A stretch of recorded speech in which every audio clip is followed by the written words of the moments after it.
পুলিশের পাশাপাশি সমান্তরাল খোঁজ খবর চালাচ্ছিল সোমনাথের পরিবারও। সেই মতো নাম উঠে আসে দিলীপ পুরকায়েত নামে এক দুষ্কৃতীর। খানিকটা সন্দেহের বশেই দিলীপের সুভাষ গ্রামের বাড়িতে হাজির হয় সোমনাথের পরিবার, আর এখান থেকেই নয়া মোড় নেয় অপহরণ রহস্য। বারুইপুরের ব্যাংক ডাকাতি, সুন্দরবনের জল জঙ্গল পথ ধরে বাংলাদেশ থেকে জাল নোটের কারবার, রাহাজানি, একাধিক অভিযোগ রয়েছে বারুইপুরের কুখ্যাত দুষ্কৃতী দিলীপ পুরকায়েতের বিরুদ্ধে। সোমনাথের বাড়িতে এক সময় ভাড়া থাকত দিলীপ। সে সময় দিলীপকে 50,000 টাকা ধার দেন সোমনাথ। কিন্তু দিলীপের আসল চেহারা ফাঁস হয়ে যাওয়ার পর কিছুটা সতর্ক হয়েছিলেন সোমনাথ। দিলীপ ধরা পড়তেই তার পরিবারকে নিজের বাড়ি থেকে তুলে দেন তিনি। বিবাদের সেই শুরু। সোমনাথের খোঁজ পেতে দিলীপের বাড়িতে হানা দেন পরিজনরা। জানা যায় সোমনাথ অপহরণের দিন থেকে লাপাতা দিলীপ।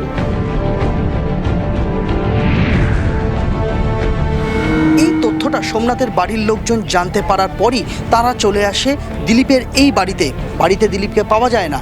পরিবারের সদস্যরা জানায় দিলীপ অন্য জায়গায় রয়েছে। কিন্তু সোমনাথের বাড়ির লোকজন হাল ছাড়েননি। দিলীপকে তারা খুঁজে বের করে পুলিশের হাতে তুলে দেওয়া হয়। পুলিশের জেরায় দিলীপ প্রথম কবুল করে সোমনাথকে অপহরণের কথা। ধরা পড়ার পর পুলিশের জেরায় প্রথমে সবটাই অস্বীকার করে দিলীপ। কিন্তু দিলীপের মোবাইল টাওয়ার লোকেশন বলছিল অন্য কথা।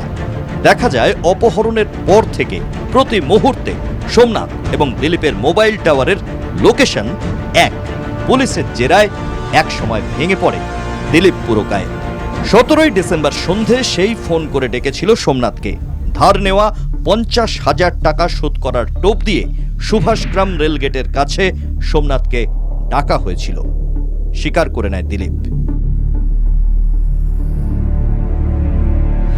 আসলে দিলীপই ওকে ফোন করে টাকা দেওয়ার নাম করে ওকে ডাকে, যে হয়তো আমরা মনে করছি যে রিভলভার দেখিয়েই ওকে গাড়িতে তুলে নেওয়া হয়েছে। সুভাষগ্রামের বাঁকাতলার এই জায়গা থেকেই ধরা পড়ে যায় দিলীপ পুরকায়েত। এবং যখন তাকে ধরা হয় তার হাতে থাকা মোবাইল ফোনটি এই পুকুরের জলেই ছুঁড়ে ফেলেছিল দিলীপ।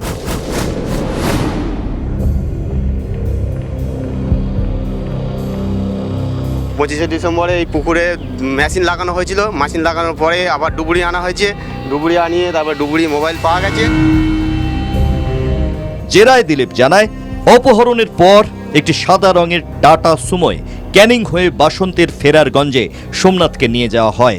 ফেরারগঞ্জ থেকে নফরগঞ্জ হয়ে মেরিগঞ্জের হাট। সেখান থেকে গভীর রাতে নিয়ে যাওয়া হয় সুন্দরবন লাগোয়া ভরতগড়ের গরানবোস এলাকায়।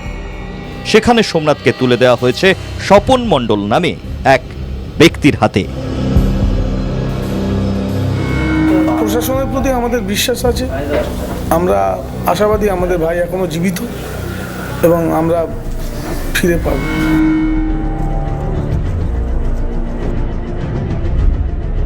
দিলীপকে নিয়ে চিরুনি তল্লাশি শুরু করে পুলিশ।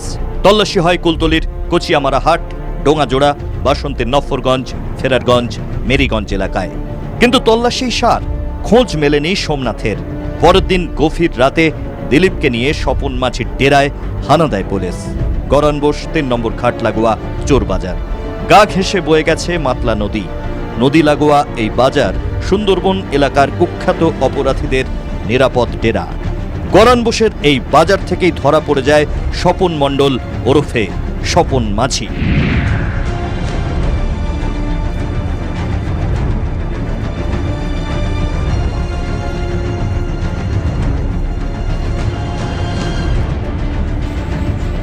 আর স্বপনের গ্রেপ্তারি মোড় ঘুরিয়ে দেয় গোটা অপহরণ তদন্তের। পুলিশের জেরায় স্বপন জানায় খুন করা হয়েছে সোমনাথকে।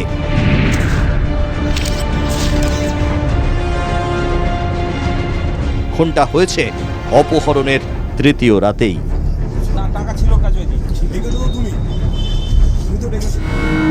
17 ডিসেম্বর রাতে অপহরণ করা হলো সোমনাথকে। 20 ডিসেম্বর রাতে অপহরণকারীদের শেষ ফোনটা এলো। কিন্তু স্বপন মাঝির দাবি ওই রাতেই খুন করা হয়েছে সোমনাথকে। কেন অপহরণকারীদের এই সিদ্ধান্ত বদল? কেন অপহরণের টাকা নিয়ে দর কষাকষির মাঝেই এভাবে খুন করা হলো সোমনাথকে। কোথায় কিভাবে খুন হলেন সোমনাথ? হত্যাকাণ্ডের সেই হাড় হিম করা কাহিনী আপনাদের অবশ্যই দেখাবো, তবে আজ নয়, আগামীকাল। ততক্ষণ চোখ রাখুন ক্রাইম ব্রাঞ্চে। আজ এই পর্যন্তই।